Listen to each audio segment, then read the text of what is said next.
Hello दोस्तों, स्वागत है आपका हमारे इस चैनल आयुर्विद्या पाठशाला में। तो आज का हमारा टॉपिक है मुखगत रोग में हमारा आया है कंठगत रोग।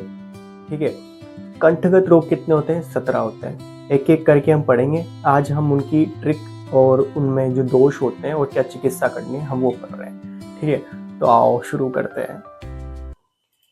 तो भाई हमारी ट्रिक मैं बनाने जा रहा हूँ। ठीक है, तो सबसे पहले हम पहले 5 रोहिणी बता देते हैं।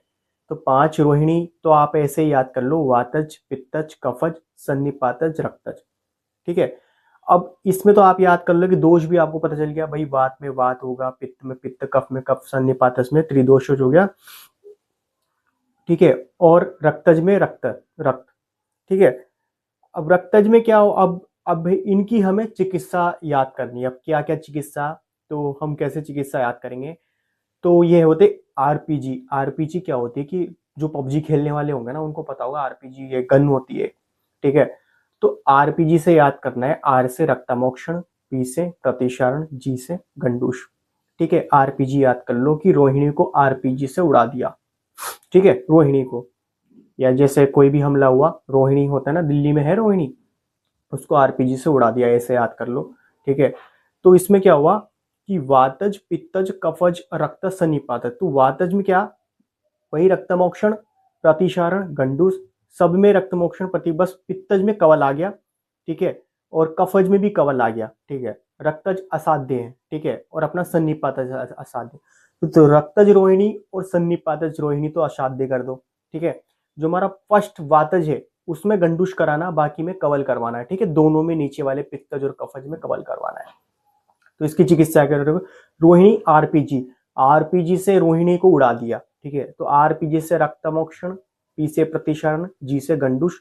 ठीक है, तो ये वाली याद होगा। तो आपको रोहिणी की सारी चिकित्सा याद करें तो जो रोहिणी आते हैं कंठगत रोग में, आरपीजी याद कर लेना। ठीक है, आरपीजी से किसको उड़ाया था? रोहिणी को। आओ आगे आओ।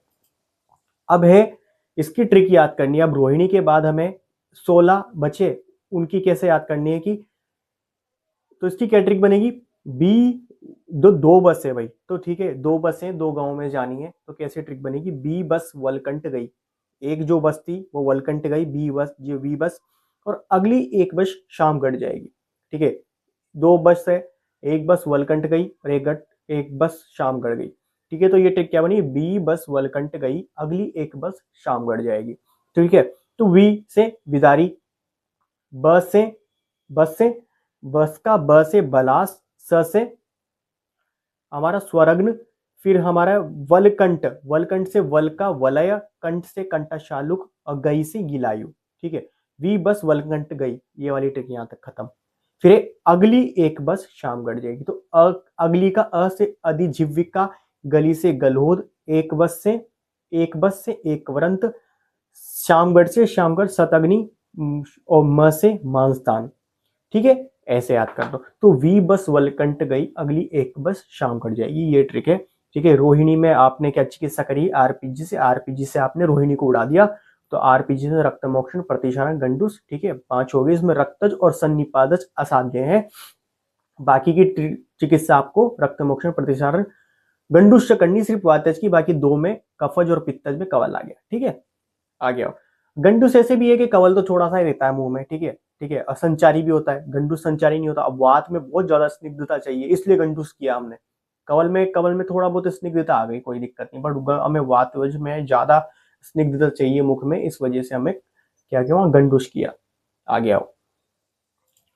इसके बाद हमें इन सारों की दोष, मैंने वहां पे उसका रोहिणी का याद करने की जरूरत नहीं है, क्योंकि भाई वहां पे तो सीधा है वातज, पित्तज, कफज, रक्तज, सन्निपातज, और उसमें ट्रिक की जरूरत नहीं पड़ी। उसके बाद हमें ट्रिक की जरूरत पड़ी, मैंने बता दिया। वी बस वलकंठ गई, अगली बस एक बस सामगढ़ जाएगी, वो वाली ट्रिक याद कर लो। ठीक है, 2 बसें थी, एक सामगढ़ गई, एक वलकंठ गई, ऐसा याद करना है। अब उसकी चिकित्सा बता दी मैंने रोहिणी की, 5 रोहिणी की। अब हमें इनकी चिकित्सा और दोष। तो दोष क्या है और वो चिकित्सा क्या है? तो विदारी में पित्त और विदारी है असाध्य, बलास में वात और कफ, और ये भी असाध्य, अस्वरग्न, वात और कफ, ये भी असाध्य। मतलब ज्यादातर इसमें विदारी, बला, स्वरग्न और वलय, ये पूरे असाध्य होते हैं। ठीक है, ये सारे असाध्य। कंठशालुक, क से कफ आ गया इसमें। अब कंठशालुक में रक्तमोक्षण कराने, गिलायु का के आर, कफ रक्त, तो शस्त्र चिकित्सा करनी है इसमें। और अपना हो गया अधिजीव्य का भी कफ रक्त हो गया, तो इसमें लेखन करना है, ठीक है। और गलोद में कफ रक्त असाध्य हो गया, और एक वृंद में कफ रक्त रक्तमोक्षण, शतअग्नि में असाध्य, मांसस्थान असाध्य। तो आप असाध्य असाध्य याद कर लो एक साथ, असाध्य वाले की जिनमें चिकित्सा नहीं करनी, वह विदारी बला स्वरग्न वलय, ठीक है। और अपना शतअग्नि और मांसस्थान ये असाध्य होता है, ठीक है। गल विद्रद्धि में सुपक्व भेदन, देखो विद्रद्धि का पाक होता है तो भाई भेदन करना है वहां पे, क्योंकि पक्व हो रहा है ना, तो सुपक्व अगर पाकावस्था में होता है तो भेदन करना है वहां पे। अब अपना क्या बचा, अपना कंठ शालुक रक्तमोक्षण करना है, और गिलायु में शस्त्रकर्म करना है, और अधिजीविका में लेखन करते हैं, ठीक है, ये वाली बात। आपको अभी कभी कभी आता है कि दो क्वेश्चन आ जाते हैं कि अधिजीविका कौन सा रोग है और उपजीविका कौन सा रोग है। तो क्वेश्चन में आ जाता है कि अधिजीविका तो कौन सा रोग हो गया, कंठगत रोग, और उपजीविका कौन सा हो गया, जिह्वागत रोग। तो कंफ्यूजन मत होना कि भैया, कभी कभी क्वेश्चन पूछ लिया जाता है कि दोनों में कंफ्यूजन हो जाता है बंदा, कि भैया जो अधिजीविका हो तो जिह्वागत रोग बता देता है, और उपजीविका को कंठगत रोग बताता है। तो दोनों याद है, अधि, अधि मतलब उप मतलब ऊपर, अधि मतलब नीचे, ऐसे याद कर लो, ठीक है। तो ऊपर कहाँ है, जीभ, और अधि कहाँ गया, कंठ। तो कंठ नीचे और ऊपर, उपजीविका ऊपर क्या है, जीभ, जीभ के बाद ही तो फिर यहाँ कंठ आता है, तो ऐसे याद कर लो। तो उपजीविका तो क्या हो गया हमारा, जिह्वागत रोग, और अधिजीविका जो हमारा हो गया कंठगत रोग, ठीक है। इसमें कंफ्यूजन नहीं होना है हमें। इसकी ये बनेगी कि 6 से लेकर हमारा 17 तक कैसे याद करो, पी वी के करे शरारत। तो पी के तो विदारी में पी, वी के से 2 बार वी के आएगा, तो 1 बार 2 बार पी वी के 2 बार के आया, के और के करे, के आर शरारत से लास्ट में सन्निपातस जो कि असाध्य हो गया। तो ऐसे याद करो, पी वी के करे शरारत, ऐसे याद कर सकते ऊपर से लेकर नीचे तक, ठीक है। असाध्य याद कर लेना, और इसमें ये बस यहाँ से क्वेश्चन ये बन सकता है कि अधिजीविका कौन सा रोग है, तो अधिजीविका कंठगत रोग है, और उपजीविका जिह्वागत रोग है। यहाँ कंफ्यूज मत होना इन दोनों चीजों में। वी बस वल कंठ गई, अगली एक बस शाम गढ़ जाएगी, इसका ध्यान रखना, ठीक है। और मैंने आरपीजी वाला बता दिया, आरपीजी से क्या उड़ाया था अपन ने, रोहिणी उड़ाया दिया था, रोहिणी से रक्तमोक्षण प्रतिशारण गंडूस, ठीक है। वात में गंडूस इसलिए करा है क्योंकि वात में ज्यादा स्निग्धता चाहिए, इसलिए गंडूस करा दिया उसमें, बाकी में अपने कवल का धारण करा दिया, ठीक है।